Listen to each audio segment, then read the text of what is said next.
Hi everyone, welcome along to another edition of PHTV. It's an inside look at what's going on at Phil Hoffmann Travel. The great man is here, Phil Hoffmann. You've been away. I've been away, great to be back.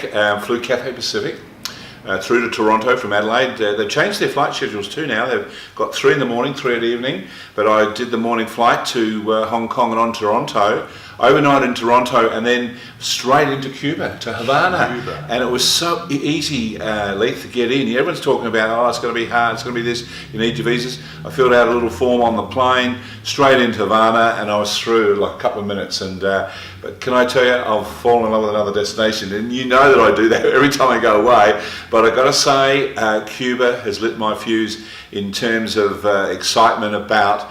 I think it's re-emerging again. You know, there's been a lot of factors keeping it down, but I certainly saw what I think is going to be a great destination for Australians, both in going on the land tours and seeing a lot more of Cuba than I did in that first instance, but also all the cruise ships now are pointing in the direction of Cuba. They're coming out of Miami, they're going down and doing Cuba, and some of them are doing quite extensive cruising, you know, in terms of the amount of time they're spending around the island of Cuba and the surrounding islands, and then going on and doing more of the Caribbean and the Bahamas and places like that. But I've got to say that just meeting the people, enjoying the rum, tasting a Cuban cigar, and meeting the people, the locals, and the music, you know. And we've got one of our staff members, Corey, who works for us here at Glenelg, who's been there a couple of times now, and he keeps raving about it. None of us have been listening, I don't think, but I'm certainly listening now because I think it's an exciting destination. It's emerging again, and certainly the Canadians and the French, the Spanish, the South Americans are going in numbers. But what was fascinating to me was the architecture there. Some of the best buildings I've ever seen in my life were built, you know, probably in the 18th, 19th century, and they've got old and everything else, but they're being renovated, and hotels are taking over some of these buildings. They've got to keep the same facade on the front, they're doing up the front, and then behind it, they're guttering the rooms and building a beautiful 5-star, 6-star hotels. So I'm amazed at just the development that's going on there. As I said, unique destination, so many cultures involved in Cuba.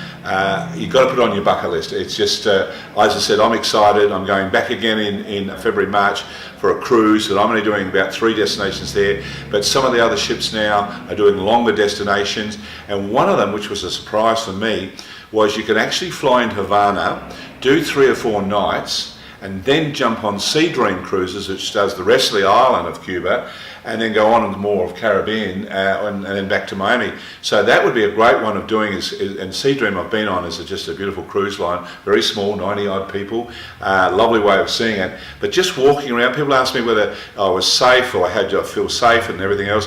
Look, went around and at night and you felt very comfortable there, probably safer than you walk around in Adelaide.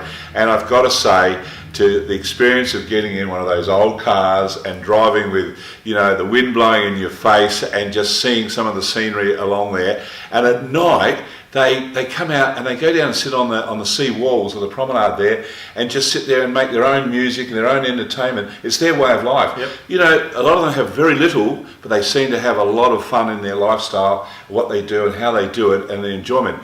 And the history of the place, you know, you start reading it. I'm only just into about page 2 of the history. I've got so many more things I've got to study on that just to know more about the whole Cuban influence, what happened with Castro and all that.